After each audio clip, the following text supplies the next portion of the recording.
My name is Afsaneh Beschloss. I'm the founder and CEO of the Rock Creek Group. At the World Economic Forum in Davos 2 weeks ago, much of the discussion I participated in focused around uncertainty and trepidation about what many perceive as a new stage in the world order and questions about globalization, which may open increased prosperity to some and new opportunities, but really, more importantly, much bigger risks to most countries. Thus far, financial markets have been unfazed by President Trump's early actions. The Dow has raced past 20,000 and corrected a little bit. Are these valuations, you think, justified by the outlook for the economy and corporate earnings, or are we seeing another bout of what you have termed rational or irrational, I should say, exuberance? Either way,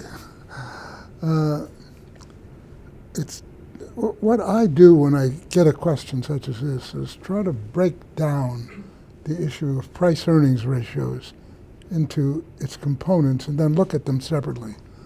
And one way of doing this is to look at price-earnings ratios or earnings-price ratios, which is effectively is an easy way to handle it, as the sum of equity premiums, that is what the market requires to hold equity over other types of risk assets. Real long-term interest rates, and I might add, I should have said, the real equity premium, real long-term interest rates, and a generic measure of inflation. They are additive, and you can look at them each separately. Right now, real equity premiums look to be about average, meaning looking at the long-term history, they're just about really in the middle. Real interest rates are extraordinarily low by any measure, and inflation is on its way up. I would say first that the real interest rate rise is bound to have an effect, negative effect on equity prices, and basically the issue of inflation generally is at this stage a positive fact because nobody knows what it is. So I think in general I would describe the market as understandable. I would be careful in the sense that what we are looking at is stagflation, not a general rise in prices which merely moves price-earnings ratios because margins open up. Right now, there's been a significant change in attitudes because prices have flattened out after being declining for so long, relatively. And we're beginning to see some buoyancy in markets, which is what you always see in the early stages of basically stagflation. I thought people would be much more excited about Dodd-Frank and Volcker getting simplified. But the bankers seem to be more complacent about this. They seem to think they've created this huge compliance infrastructure and they would keep it there. Well, it's just as somebody once said the other day at a bank, pointing to a section of the floor filled with people. They're taking care of all of Dodd-Frank. It is worthless. If the initiative on financial regulation moves to Congress, the person who's going to run it is a guy called Jeb Hensling. And Alan's going to like it because he argues that we should cut regulation massively, but also increase capital requirements. That is my story. And that's what Alan's been calling for. And yeah. so I actually think it's a mixed blessing for the large banks. Now, President Trump is thinking reducing corporate taxes to 15 to 20%, although I actually haven't seen too much about small business. This has been all about big business, while leaving Social Security and Medicaid untouched. In terms of sort of that tax policy, first of all, in terms of both its timing, but also its impact on the budget and the economy, where do you see that? taxes will merely increase the deficit and require increased borrowing and more than likely greater upward pressure on interest rates. Our corporate tax rates are close to the highest in the world, and it's uncompetitive. And we did the right thing back in 1986. We had a tax structure which was such that we could effectively, de facto, eliminate capital gains taxes, because the capital gains tax converged down to the regular income tax. If inflation goes up the way we're talking about, and what we've heard from the Fed, obviously, has been sort of quarter point increases at some interval. Could rates increase even faster? Yeah, I mean, I definitely think the Fed has turned the corner, and they are keen to normalize. Right. So let's assume that growth remains in this sort of slow growth at 2 to 2.5%. But with inflation ticking up, I think the Fed will tighten faster than is currently discounted in the market. The market has two increases this year. I think you could. The Fed last time round said it will have they're going to aim for 3. I think you could even get more. A move towards more protectionism, tighter monetary policy, possibly more expansionary fiscal policy, all point to a stronger dollar. A stronger dollar runs completely counter to their protectionist mode, because it does not help. It sucks in imports and makes imports cheaper, and it makes exports more expensive. So there's a fundamental tension between what they're doing on macro policy and what they want to end up doing on trade. So growth rates will be closer to 2% or closer to 4%? Oh, 2%. I mean, there's... So the talk of 4% we're at full is just employment. They are dreaming.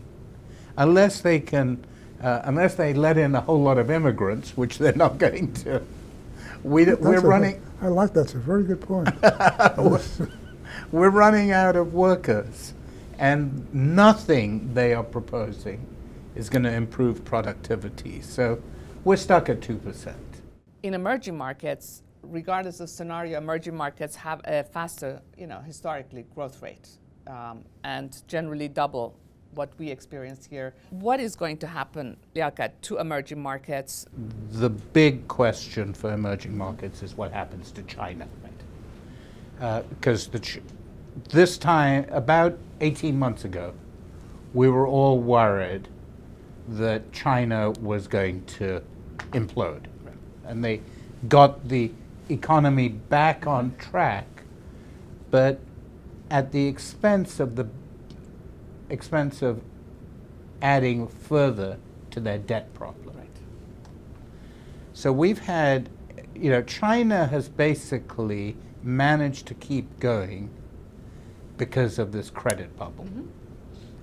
And at some point, and I don't know when, this credit bubble runs out. They cannot keep going. They cannot keep the whole system going just by borrowing more. Their internal debt is way too high. If that happens, I think emerging markets are going to face a problem, particularly if at the same time the US dollar is going up. Mm-hmm. Because the other big trend is that emerging markets have this very large outstanding stock of dollar-denominated debt. Yeah. Yep. We can't end without talking about Brexit Right. and what's going to happen there. Or Liaquat, Europe, and Europe, absolutely. Look, I think the UK has got themselves in. We're going to have a hard Brexit, so we know that now. That the illusion that somehow they could have their cake and eat it has been dissipated. They want restrictions on labor movements. Right. And the EU is going to be very tough with them. And I would think the negotiations are going to get quite ugly. Not least, because the EU is going to hit the Brits with a big bill. And the people who had campaigned for Brexit had campaigned on the basis that we're going to save all this money, exactly. and that we're going to now be able to use all this money to spend at home, and instead they're going to get hit with a bill. So where this ends up, I don't know.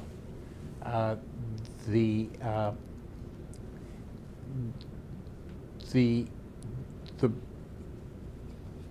Theresa May's government would like to hold out the threat that they can always just exit the whole system, go to WTO rules, and then strike up an alliance with the Americans, and that will be this, Solution. that will be the solution.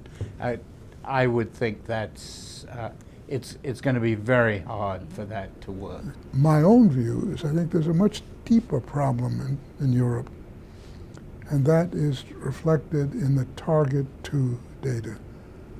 What the Target 2 data, and for those who are not familiar with what this is the conglomeration of the central banks that make up the euro. Mm-hmm. And of necessity, they have transactions between them to clear. And so that the clearing balances obviously come out to be net zero, but it is very interesting to see who is lending to whom. Right now, and for quite a while, the Bundesbank has been a major creditor. The second major creditor, incidentally, is Luxembourg, of all people. That is recently began to expand much further, with Germany being the major creditor, basically Spain and Italy being the major debtors, and most recently, what I find most startling is that one of the major debtors is the European Central Bank. So effectively, Germany and maybe Luxembourg are lending to the European Central Bank. Now that tells you there's a problem there which has got to be maintained. Nonetheless, the total size of the ECB balance sheet just continues on its way. It can't go, unless we repeal the laws of arithmetic, I don't see how it continues that way. So I'm more worried about the fiscal financial system than I am on the question of what happens to Brexit